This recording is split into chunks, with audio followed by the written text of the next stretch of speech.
Shalom para pengasih Tuhan, Bapak Ibu yang terkasih dalam Kristus Yesus. Selamat datang di my YouTube channel. Untuk itu jangan lupa subscribe terlebih dahulu, kemudian aktifkan lonceng untuk Shalom saudara-saudari yang terkasih, Bapak Ibu yang dikasihi di dalam Tuhan Yesus, para pengasihi Tuhan. Penyakit pertama-tama kita harus jelas bahwa di dalam Mazmur pasal 23 ayat 1 sampai 3, Tuhan adalah gembalaku. Oh, takkan kekurangan aku, bahkan Ia membaringkan kita di padang yang berumput hijau, yang membimbing kita ke air yang tenang. Ia menyegarkan jiwa kita, Ia menuntun kita di jalan yang benar. Jadi dari ayat ini kita melihat bahwa apa adanya Tuhan sepenuhnya tidak pernah merancangkan kecelakaan, penderitaan bagi kita. Karena rancangan Tuhan di dalam penghidupan kita adalah rancangan damai sejahtera. Rancangan ini rancangan damai sejahtera, bukanlah rancangan kecelakaan yang Dia berikan kepada kita, sehingga hari depan kita adalah hari yang penuh dengan harapan. Saudara-saudari yang terkasih di dalam Tuhan. Tetapi kita melihat lebih lanjut bahwa karena kejatuhan manusia di dalam dosa, di dalam Kejadian pasal 3 yang dimulai dari Adam dan Hawa, sehingga adanya penyakit yang akhirnya berujung kepada kematian atau maut. Selain adanya unsur dosa, penyakit juga bisa timbul karena ada faktor-faktor yang lain. Bisa karena kita menjadi orang yang melawan hukum tubuh jasmani kita. Misalnya seperti kita berkadang yang seharusnya tubuh kita memerlukan istirahat. Yang kedua, bisa juga karena kedaulatan Allah. Kita bisa melihat di dalam kisah Ayub bagaimana Allah berdaulat memakai situasi melalui penyakit memalingkan Ayub dari orang yang merasa dirinya saleh, tetapi pada akhirnya dia percaya, dia sepenuhnya berkata bahwa dari orang saja dulu aku mendengar tentang engkau, tapi kini aku melihatnya sendiri.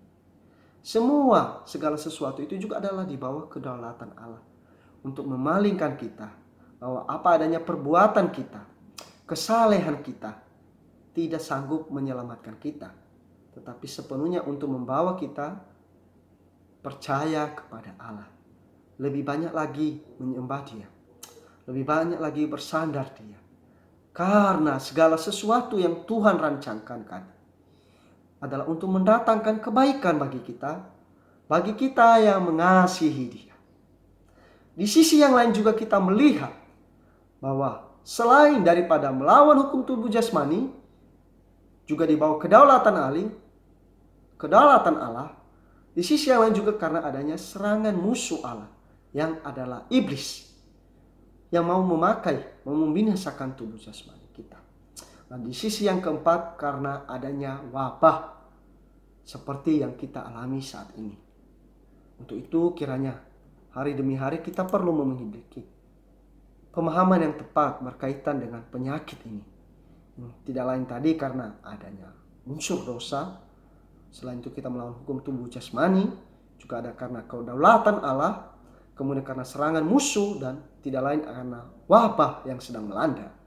Lalu bagaimana sikap kita sebagai orang beriman, sebagai kaum beriman yang telah percaya kepada Tuhan terhadap sakit penyakit ini?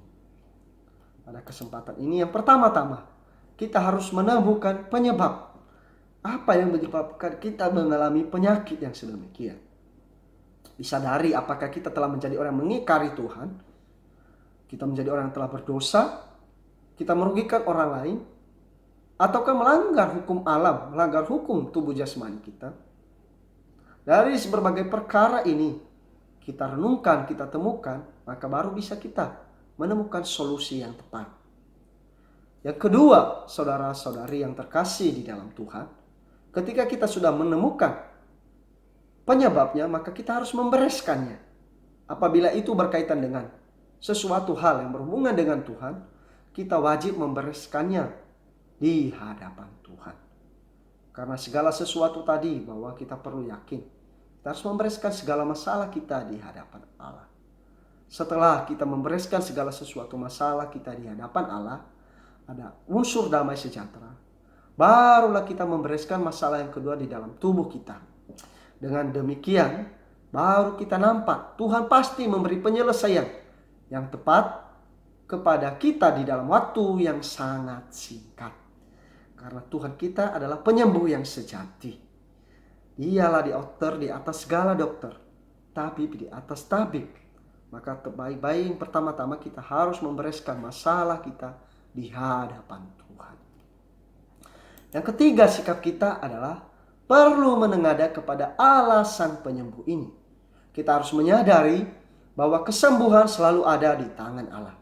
Bagaimanapun canggihnya teknologi, bagaimanapun kemajuan teknologi, obat-obatan yang telah ditemukan, kita perlu terus belajar menengadah kepada Allah Sang Penyembuh, Sang Sejati ini, yang tidak lain adalah Allah sendiri.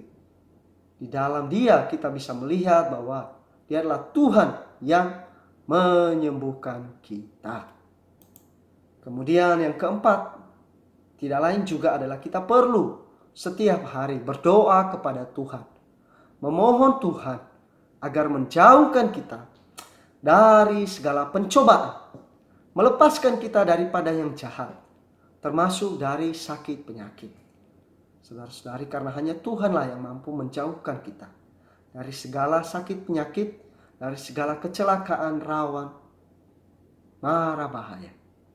Kiranya hari demi hari juga kita menempuh penghidupan yang senantiasa berdoa, berkontak kepada Tuhan kita setiap hari, setiap saat, tanpa henti-hentinya. Haleluya, saudara-saudari.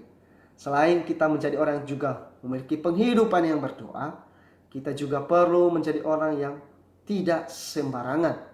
Di dalam penghidupan kita, tidak boleh menjadi orang yang kendor, tetapi kita perlu menempuh penghidupan yang sehat.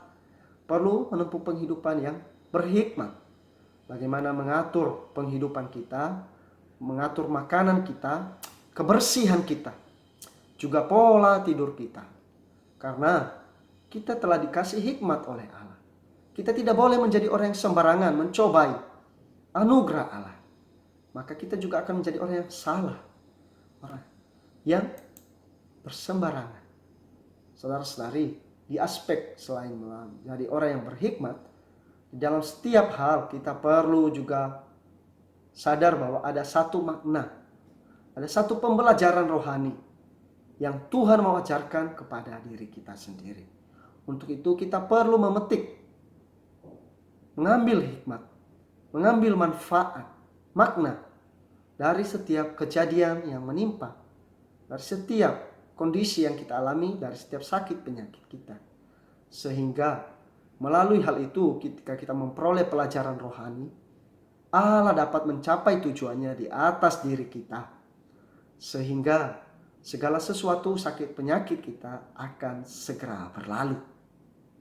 Saudara-saudari, kiranya di dalam setiap penghidupan kita yang kita alami, kita perlu mengambil suatu pemikiran yang tepat, mengambil pelajaran yang positif. Dan yang tidak kalah penting, kita perlu percaya kepada Allah, bahwa Dia adalah Allah yang dapat melepaskan kita dari segala kesengsaraan kita.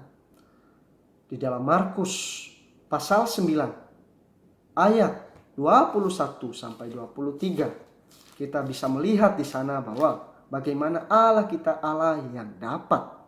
Dia adalah Allah yang sanggup menyelamatkan kita. Untuk itu kita baca di dalam Markus pasal 19 ayat 21 sampai 23 ini berkata bahwa lalu Yesus bertanya kepada ayah anak itu, sudah berapa lama ia mengalami ini? Jawabnya, sejak masa kecilnya. Tetapi di ayat 23 kita melihat di sana dikatakan bahwa jawab Yesus katamu, jika engkau dapat, tidak ada yang mustahil bagi orang yang percaya. Untuk itu kita perlu percaya kepada Allah. Dia adalah Allah yang dapat, adalah Allah yang sanggup, menyelamatkan kita, menyembuhkan kita. Dia juga bukan hanya Allah yang dapat, dia juga adalah Allah yang mau, dia rela, dia mau bersimpati dengan kita. Bahkan dia juga adalah Allah yang telah menyelamatkan kita. Saudara-saudari, kemudian di aspek yang lain, kita perlu menjadi orang yang tidak menjauhkan diri dari segala pertemuan-pertemuan ibadah kita. Kiranya hanya dengan cara yang terhubung dengan lebih erat kepada saudara-saudari kita berkumpul bersama saudara-saudara seiman, kita bisa sama-sama saling menguatkan, saling mengingatkan, mendorong di dalam kasih.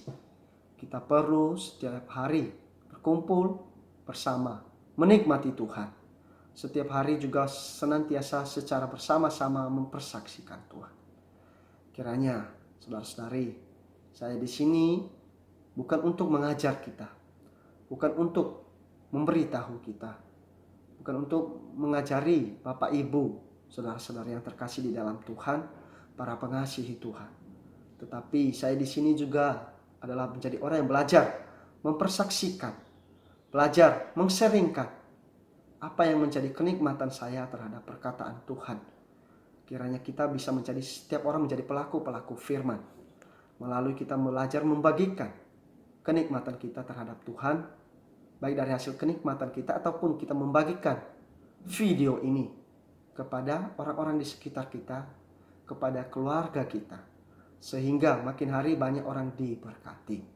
Saudara-saudari, saya bukan orang yang mengajari kita, tetapi saya hanyalah orang Kristen yang mau berbagi kabar sukacita, mau sharing kepada kita apa yang menjadi berkat yang terbesar yang kita alami, apa yang menjadi kasih karunia Allah, apa yang menjadi pandangan Allah terhadap kita sebagai orang Kristen di dalam menanggapi segala situasi yang terjadi berkaitan dengan penyakit. Kiranya anugerah Tuhan Yesus terus menyertai kita, membimbing dan menuntun langkah kita, sehingga penghidupan kerohanian kita terus maju di hadapan Tuhan. Tuhan Yesus mengasihi kita. Tuhan Yesus memberkati kita. Mulia bagi Allah. Amin.